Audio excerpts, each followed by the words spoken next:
What episode are we on? 434. 434. It's time. 434. Cheerio, ladies and gentlemen. Are you ready for episode 434? Cheerio. Sounds like we're gonna eat 434 Cheerios. This is the action adventure trailer for DDB. Yeah. Are you ready for the summer of tea? This time on TDB. They said he couldn't do it. They said tea didn't exist anymore. In a world with no tea, two men stood alone. With the Earth's population evaporated overnight, two men stood alone looking for tea. This time on TDB.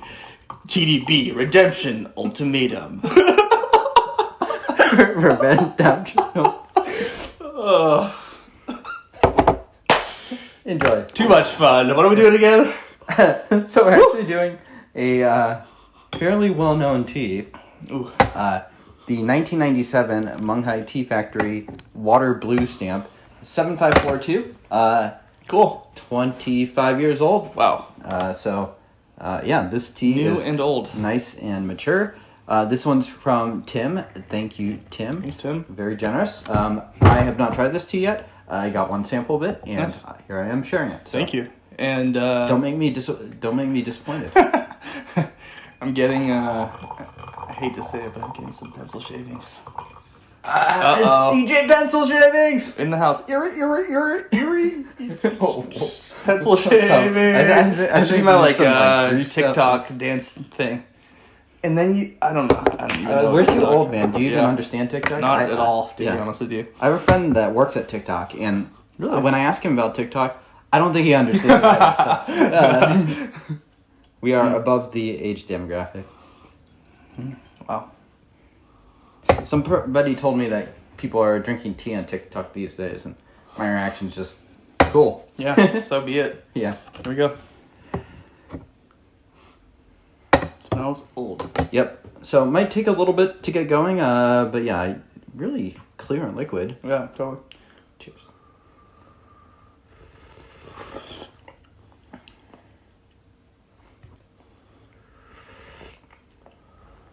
So I wonder where he got this from exactly. I do know it has bounced around one Western vendor in particular that bought it. If that was the case, it would have probably be more traditionally stored for a few years and then maybe more dryly stored in the U.S. Yeah. But I'm not totally sure. We'll have to see. Huh. Wonderfully sweet. Surprisingly so. Yeah. Light still. We're just getting into it. The nose of it definitely gives you kind of that earthy notes. You would think the nose of it is, I would say, definitely basier than kind of the taste of it so Definitely agree. Definitely agree. Yeah. Very, very sweet and light. In the cup, quite a bit denser. I love the texture. It is very sweet to me. To start here, so it's gonna. I think these teas are fun because they do change quite a bit. So, as James said, we're gonna get into deeper notes here. One also thing worth noting is that the actual teapot James is using pour slowly, and that's gonna influence the drip. Right. So if this was a Gaiwan, it'd be less hot. Steep time would be the pour time would be a lot faster. But you can just tell from the liqueur, my goodness, it's going to be a darker brew. But I'm going to guess that we're not going to get into really bitter flavors with this. No, We'll see. I think this tea should be quite smooth. I mean, that's certainly one of the benefits of having aged tea and something that's probably spent a little time in Hong Kong. Right. I mean, just at this time, it's just kind of the industry standard was for just about all the teas to go over for traditional Hong Kong storage. Right.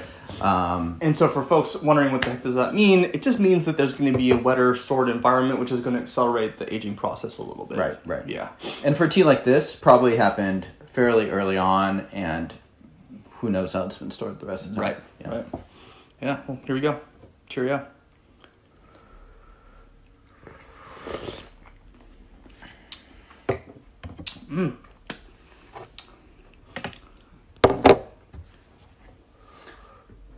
It's smells definitely more traditionally stored than the taste is. It's quite interesting, actually. It's so sweet. Very earthy, maybe a hint of some, like, fruits.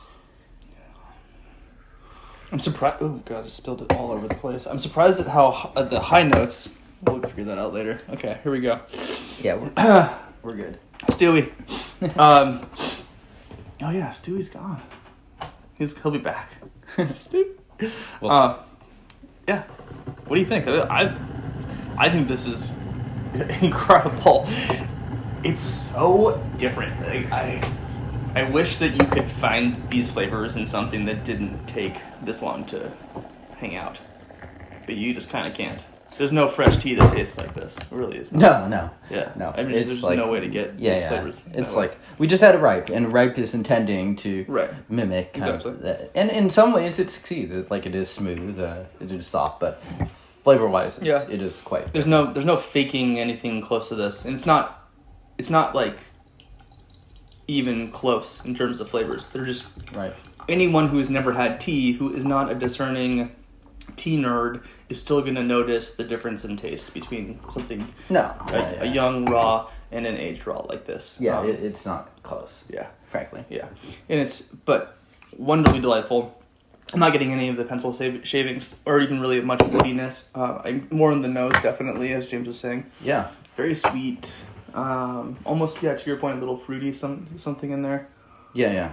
There's a lot of liveliness in the liquid that you drink. And when you smell it, you would think this is more just straight traditional stored. Oh, that is so good. Any bitterness or sharpness? None whatsoever.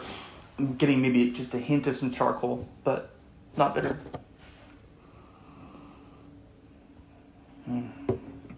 Mom test? No, I don't know. It's so sweet. Yeah. It tastes like someone added sugar to this. Yeah. It'd probably be a little bit of a waste. So. Yeah. Probably more of a tea nerd drink. That being said, could a newer drinker enjoy this? I think that's certainly possible. Yeah. If you told them some fanciful story about this tea, right, and then said and you kind of prefaced it. Yeah. I think so. Yeah. I think it tastes.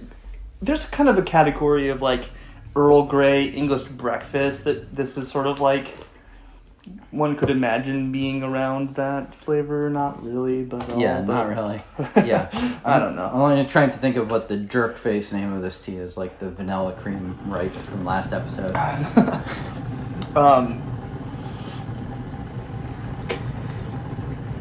Definitely one you want to keep using boiling water on just so you can extract it. I mean, there's a reason why you can get away with pots that pour a little slower and stuff like that here. Just because the tea is so smooth out that you want to... wow, someone is playing some bass over just right outside my window. That's all right. Production staff, we tell them not to do Bluetooth speakers on the studio set, but they don't ever listen. It's true. Unions. Damn, this is good. That's all I gotta say. You got any crazy flavor notes to pick out of this? Not too much, man. It tastes, it has a lot of these classic aged Pu'erh flavors. Kind of, if you know, you know. No offense, but it is a family of flavors that does kind of come together. There's a bit of a sort of green vegetable stock flavor. There's pencil shaving kind of earthiness. You could also call that kind of like a bit of a charcoal. Right. And then lots of sweet brightness. Yeah, I'm not noticing the specific fruit that I'm tasting here as much. But I do think that it's lighter than I expected. Okay, interesting. Not from a depth of flavor, but just from like the flavors themselves are kind of crisp and on the higher notes. Is the earthiness you got sort of garden-like? Definitely, yes. Yeah. Tomato vine. Right, totally. Okay. Yeah. Exactly. I mean, it just feels like you've been out in the garden brushing up against tomato plants and stuff. Kind of green and maybe a little acidic. It's interesting. This steep in particular is coming off as a little less sweet to me. I'm not sure exactly what it is. And one other thing to keep in mind too is that this material is the water blue mark, supposedly 7542. 7542 known to be quite strong, quite sharp, quite bitter. Often with a good aftertaste when it's young. So interesting just to think that something like that could evolve into something like this, because this is extremely smooth at this point. Totally. Yeah, a great example of how aging really takes off the sharpness from tea and turns it into this. And this tea 10 years ago, 20 years ago, really wouldn't have been particularly pleasurable. So we are overheating here at TV. We are sweating the balls over here. But thank you, Tim, for sending us this tea. We're going to keep drinking this off the camera. I think it's going pretty steady at this point. Really solid flavor profile. It's going to go for a while, and we're going to keep drinking it. So. Yeah. Thanks, Tim. I don't know if this is something people can find. No. I think this is one of those teas where you don't want to know the price also. So, yep. Yeah. So, but, look for Manghai, look for teas like this to age, and look for some of these teas to try. They're certainly an adventure and really, frankly, delicious. So, tdb.org for more written content, guides, vendor guides, pricing, videos, subscribe, text your mom you love her, text your dad you love him. Then tell them to subscribe, do the bait and switch, love you dad, subscribe to this cool YouTube channel I found. And we don't have a good outro. We'll see you guys next time. Peace. Peace! Peace!